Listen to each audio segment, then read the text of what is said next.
Bienvenue dans ce journal dont voici les titres.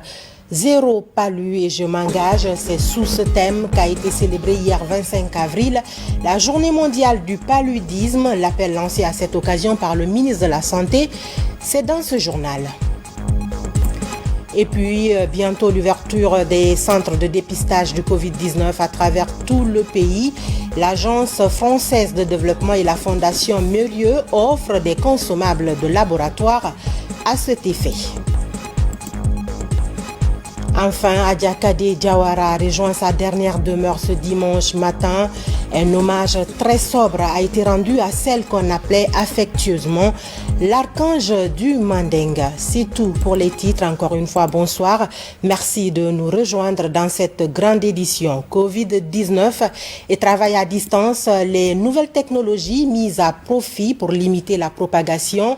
La vidéoconférence, par exemple, est le moyen utilisé actuellement en Guinée pour les séances de travail au sein du gouvernement, une technologie de communication qui exige de nombreux dispositifs. Mamaïsata Kamara.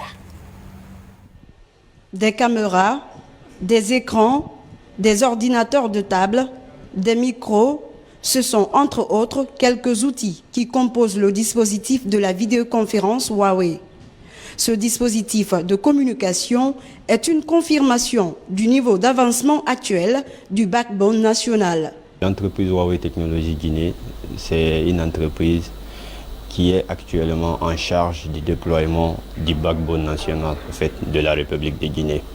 Et c'est dans ce cadre de déploiement que nous avons procédé à aider le gouvernement guinéen à installer des équipements de vidéoconférence dans une quarantaine de départements ministériels et institutions. En cette période de crise sanitaire, le système mis en place par Huawei Technologies est utilisé pour des échanges entre les membres du gouvernement. Une mesure qui pourrait renforcer davantage la sécurité sanitaire. C'est un système sécurisé numérique qui pourra vraiment aujourd'hui aider nos cadres, nos départements, nos institutions à travailler à distance, partout où ils sont. C'est un peu l'avantage au fait. Ils ont la possibilité aussi de travailler au fait entre eux. Ce travail c'est quoi? C'est-à-dire que je suis là, j'ai mon PC, je l'utilise. En utilisant ce PC, tu as la possibilité de transmettre. C'est-à-dire qu'il y a un document, je veux faire voir aux autres qui sont, c'est-à-dire les personnes qui sont à la CGP, les personnes qui sont à la primature, ainsi de suite. Ils ont la possibilité de voir ça, de partager et puis de travailler au fait. Quoi. Ils ont une vue et apporter des correctifs en temps réel comme s'ils étaient dans le même endroit au fait. Au-delà de cette téléconférence, d'autres initiatives sont en vue pour accompagner la formation des élèves et étudiants pendant cette période de pandémie. Je vous le disais à l'instant, c'est hier 25 avril qu'a été célébrée la journée mondiale du paludisme. Le thème retenu cette année est « Zéro palu et je m'engage ». À propos, suivez la déclaration du ministre de la Santé. Il est au micro de Djene Yansane et Mohamed Mpati Kamara.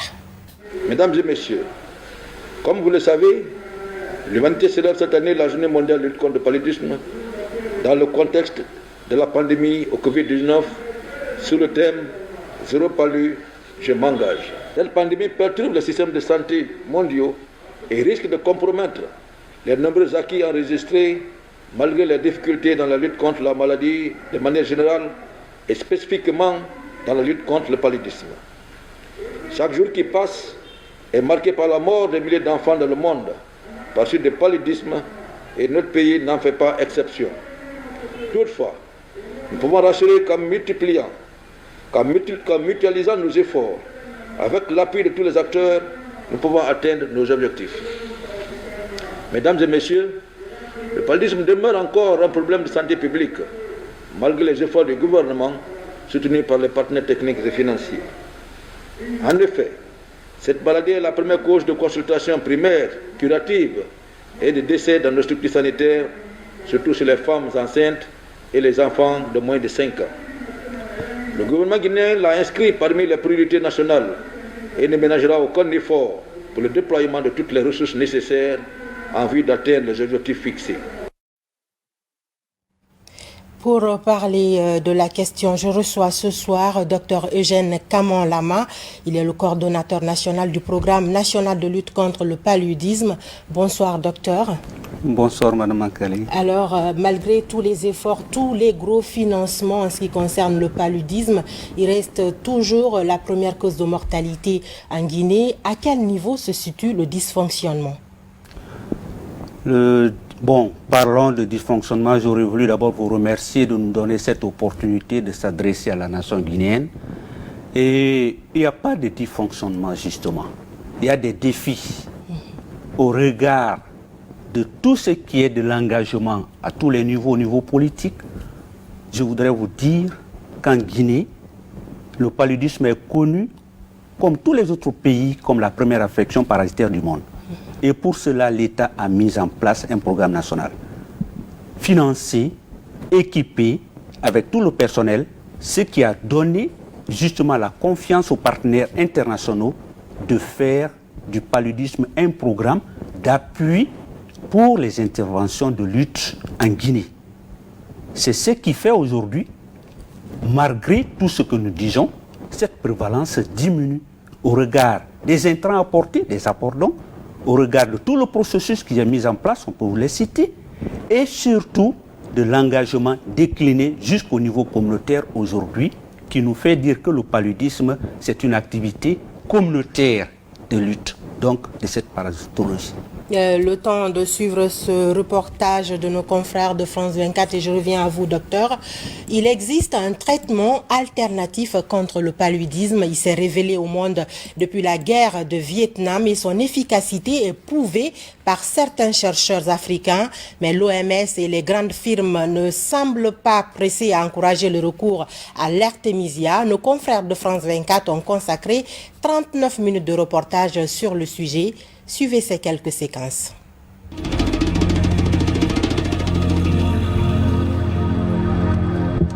Ceci est un champ d'artémisia à Noix. C'est aussi un champ de bataille où se déroule l'un des ultimes combats contre la malaria. La maladie fait chaque année 500 000 victimes, en majorité des enfants. Ce qui se passe aujourd'hui est véritablement terrifiant. La solution est sous nos pieds. Cette plante est interdite en France. There are so many other anti-malarial compounds in the plant. Un grand dépôt pharmaceutique m'a dit, mais là, monsieur, vous êtes en train de piétiner sur nos business. Nous avons contacté la Fédération internationale des fabricants de médicaments pour lui demander sa position sur l'artémisia. Réponse: nous ne sommes malheureusement pas en mesure d'intervenir dans votre documentaire. Nous n'avons pas trouvé d'experts disponibles pour témoigner sur ce sujet. Nous avons également insisté pour connaître la position actuelle de l'OMS vis-à-vis de la plante qu'elle avait déconseillée en 2012. Nous avons reçu cette réponse laconique. Nous ne pourrons pas répondre à vos questions concernant la médecine alternative. Décidément, l'artémisia n'est pas prête de pousser dans les jardins de l'OMS à Genève. Partout ailleurs, elle continue de se propager. Depuis un certain moment, nous travaillons pour voir l'activité de l'artémisia afra et nous pensons que c'est une piste qui est assez prometteuse.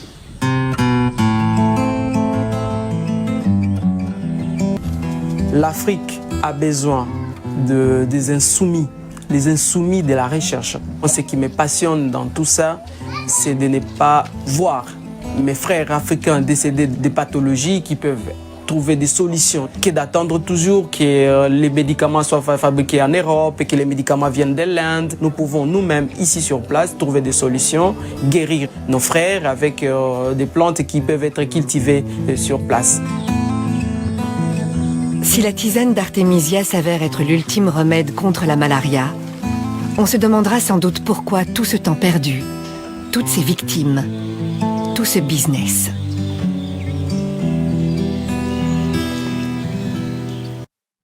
Docteur, je reviens à vous. L'artémisia est donc une herbe médicinale locale bien connue dans le traitement du paludisme. Où en est-on en Guinée? En Guinée, effectivement, comme les autres pays, d'abord le connu du Guinéen de la médecine allopathique, c'était la chloroquine. Après, ce sont les dérivés d'artémisinine qui ont été mis en place par la Chine, effectivement, reconnus par l'OMS, et dont des dérivés aujourd'hui nous permettent de remplacer la chloroquine avec la résistance que cela a connue et qui fait aujourd'hui de nous des porteurs réellement d'activités avec des intrants, donc une arme efficace en Guinée pour le traitement. Concernant la plante comme telle en Guinée, nous n'avons aucune connaissance de son utilisation actuelle. C'est vrai, parce que si nous devons le dire, c'est avec certitude, nous avons des équipes de recherche aujourd'hui, mais nous attendons que ces gens-là se manifestent ou le disent. Nous sommes des consommateurs. Nous savons aujourd'hui que ces dérivés sont exprimés, je parle de l'artémisinine, pas de la plante actuelle dont on parle, mais nous avons la connaissance qu'aujourd'hui, que certains pays africains sont en train de l'exploiter pour voir jusqu'où cela pourra nous donner ce qu'on appelle un produit domestique qui va rendre le coût beaucoup plus moindre si c'est en Afrique. En ce qui concerne la plante, en avez-vous connaissance? Existe-t-il cette plante ici en Guinée? Je n'ai pas... Oui, quand j'ai vu les photos, ça existe bien et belle, ça existe. Okay. Parce que c'est aujourd'hui, ça passe dans les réseaux sociaux. Donc, il est temps d'observer la nature des autres, mais c'est l'interpellation que nous faisons déjà à nos mondes scientifiques qui existent, à l'université de Conakry, à nos facultés, à nos institutions de recherche, de s'approprier de ça, de faire comme les autres, comme Madagascar. Oui, qui a déjà expérimenté l'utilisation de l'artémisia contre le Covid-19. Donc, est-ce une solution fiable selon vous? S'il est prouvé, je pense qu'aujourd'hui, l'exemple est éloquent, c'est l'exemple des masques que nous avons aujourd'hui.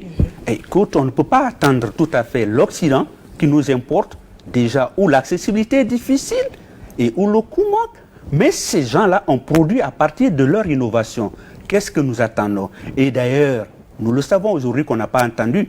Il suffit de voir un peu le long de nos routes, de voir la créativité, l'imagination, l'appropriation aujourd'hui du Guinéen pour sortir de l'ornière. Un dernier mot par rapport au palu, au traitement.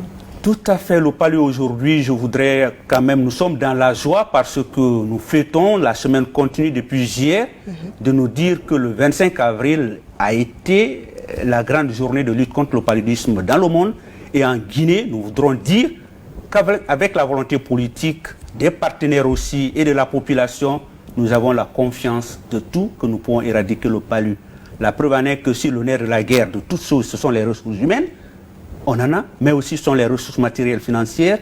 Notre performance pour l'exercice 2018-2020 a pu nous permettre d'avoir une cotation de l'excellence du Fonds mondial qui nous a pratiquement doublé ou donné 35% de financement qui passe de 55 millions à 73 millions de dollars pour les années à venir. C'est un acquis. C'est un grand acquis. On loue ça à la volonté politique, surtout à l'émergence et à la volonté de notre président de la République, le professeur Alpha Condé, avec tout ce que cela suit comme volonté des individus au niveau local, parce que la performance n'est pas seulement ce qui est décliné au niveau du programme, mais c'est l'acceptabilité. Si nous avons la révérence, mais on a aussi l'implication communautaire. Merci docteur. Je rappelle que nous étions avec docteur Eugène Camon-Lama. Il est le coordonnateur national du programme national de lutte contre le paludisme. On poursuit ce journal. Je vous le disais dans les titres, l'ouverture des centres de dépistage du Covid-19 à travers tout le pays est envisagée pour freiner la propagation de cette pandémie. Afin de faciliter ce travail, l'Agence française de développement et la Fondation Murieux offrent des kits de protection individuelle et des consommables de laboratoire au ministère de la Santé. Ali Badara Kondi. L'Agence française de développement, en partenariat avec la Fondation Murieux, continue d'appuyer le système sanitaire guinéen. Pour faire face au Covid-19, l'institution offre des intrants de laboratoire, des équipements de protection individuelle et des kits hygiéniques à la Direction nationale des laboratoires. Ces équipements sont destinés à 39 laboratoires du pays. Pour faire face à la crise, nous avons accepté de réaffecter une partie des fonds, notamment pour l'achat des équipements qui ont été remis ce jour, pour faire face à la pandémie actuelle.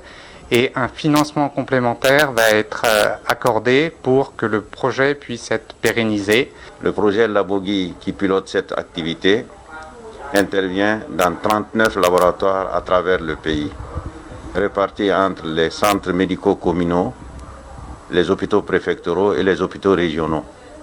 C'est dans ce cadre et pour la protection du personnel de laboratoire que ces équipements, ces produits vont être acheminés dans les différents laboratoires dédiés à cet effet. Ces équipements de protection du personnel soignant et consommables de laboratoire vont permettre au pays d'ouvrir d'autres centres de dépistage du coronavirus à travers le pays. On a retenu au compte de la région des Iroquois deux laboratoires. Le laboratoire de l'hôpital régional et le laboratoire des fièvres hémorragiques de Guéguédou. C'est pour accompagner les agents dans le diagnostic en matière de prélèvement et pour protection des agents. Ce n'est pas une première fois que la Fondation Mairie, à travers l'AFD, fait des dons au niveau de ces différentes structures. Vous savez, le laboratoire, c'est un milieu très très complexe et les agents qui sont là-bas, nous faisons le diagnostic. Et il faut que les agents soient protégés et nous-mêmes les atteindre parce qu'on vient faire le coaching de proximité, on passe la journée avec eux. Donc c'est des kits qui sont arrivés au bon moment.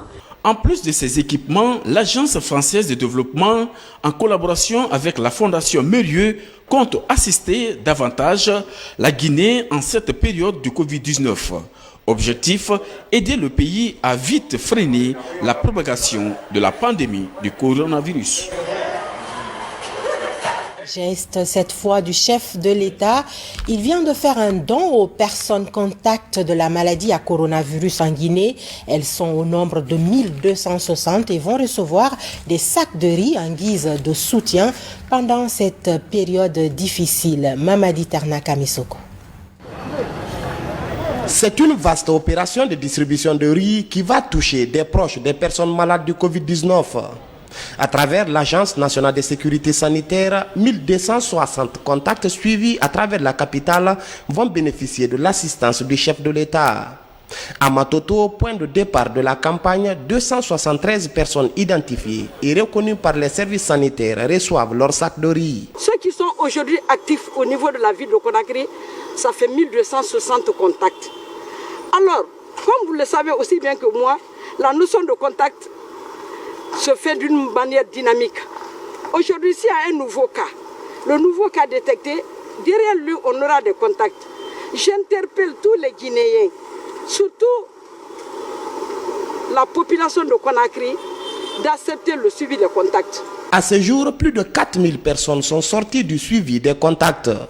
Le don du président de la République pour le reste des contacts actifs vient ainsi soulager les familles bénéficiaires en ce début du mois saint de Ramadan. Tout d'abord, nous remercions le président de la République, le professeur Alpha Condé, qui par ses bonnes initiatives en cette période pandémique a pensé à ses citoyens frappés par cette maladie. L'humanisme qui caractérise le président de la République, il ne pouvait pas rester en marge les personnes contacts actifs sans leur venir au secours. Et dans le but de renforcer le dispositif de prévention contre le Covid-19, Total Guinée offre 5000 masques et un lot important de gants et de javel à l'ANSS. Ce virus qui touche l'ensemble du monde nous interpelle forcément ici aussi au sein de Total Guinée. Donc nous avons décidé de consacrer environ 500 millions de francs guinéens, dont 400 millions directement dirigés aux autorités sanitaires du pays, avec une partie en carburant, et puis également une centaine de millions directement dirigés vers l'ANSS et la pharmacie centrale. Cet appui de Total Guinée est destiné au personnel de santé en première ligne de la riposte contre le coronavirus. Il intervient au moment où le nombre de guéris qui s'accroît de jour en jour suscite espoir en dépit du taux élevé de contamination au Covid-19. Et puis, les femmes balayeuses des 5 communes de Conakry ne sont pas oubliées. Ces dames qui œuvrent dans l'assainissement de la capitale ont reçu aussi 50 tonnes de riz du président de la République, professeur Alpha Condé. La remise a été faite par le gouverneur Mathurin Bangoura de la ville de Conakry. Je vous le disais dans les titres, décédé vendredi des suites de maladie, Adja Kadé Diawara, l'archange du Manding a rejoint sa dernière demeure ce dimanche matin. Celle qui a consacré presque toute sa vie à la culture guinéenne a reçu des hommages sobres du fait de la situation sanitaire actuelle. Isidore Gononananamou de Tunkarata. Adja Kadé Diawara, surnommée l'archange du Manding, mais aussi et surtout la maman des artistes, nous a faussé compagnie à jamais. Après s'être donnée à fond pour la cause nationale, à travers des chants de sensibilisation, d'appel à l'unité nationale et de réconciliation sociale, Adja Kadé Diawara reste et restera dans nos souvenirs comme l'une des rares icônes qui véritablement symbolise la fierté nationale. N'eût été cette maladie, cette pandémie, la Guinée aurait vraiment accompagné une diva, une dame. Donc le cœur il est meurtri, l'émotion est là, elle est forte, elle est vive. Pour ne pas trop parler d'elle, je sais quand même que c'est une perte énorme et c'est la Guinée qui perd, c'est l'Afrique qui perd, c'est le monde de la musique qui perd. Une femme exceptionnelle, une femme pas comme les autres. Et Adja n'avait pas de problème, elle était bien. Et son problème c'était uniquement pour santé, sensibiliser. Et elle a beaucoup aimé son travail. C'est ça, je reconnais ça sur elle. Pour immortaliser cette valeur nationale, notre confrère Lamine Guirassi et son équipe peaufinaient avec elle un nouvel album. Un album dont la sortie était imminente. Mais l'homme propose et Dieu dispose. Pour moi, c'était important de rendre hommage à celle-là, tout ce qu'elle a donné pour la nation, sans rien entendre. Et voilà, nous on avait la volonté, Dieu a décidé autrement. Mais quoi qu'il arrive, je pense que nous allons aller jusqu'au bout de toute façon dans ce projet-là, parce que c'est une promesse.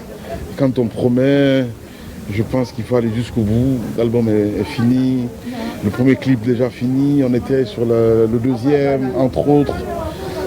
Et voilà, tout ce qu'on peut dire, c'est que c'est juste dommage. Voilà.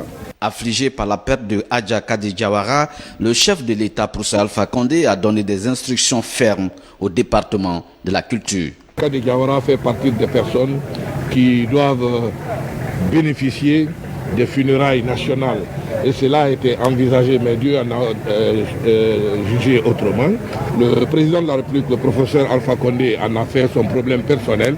Le Premier ministre, le chef du gouvernement, Dr Ibrahima Kassori Fofana, et toutes les autorités du gouvernement nous ont donné des instructions pour que toutes les dispositions soient prises et que toutes les charges liées aux funérailles, n'est-ce pas, de notre Kadé Diawara national soient prises en charge par le gouvernement. Situation de coronavirus oblige, Adja Kadé Diawara a rejoint sa dernière demeure ce dimanche matin à 10h après un hommage sobre, respectueux des exigences de l'heure. La vie n'est qu'un théâtre où chacun joue son rôle et passe, disait Shakespeare. Paix à l'âme de Adja Kadé Diawara et tous ceux qui nous ont quittés. Soyez vigilants, prenez soin de vous et de vos proches, respectez les gestes barrières. Bonsoir.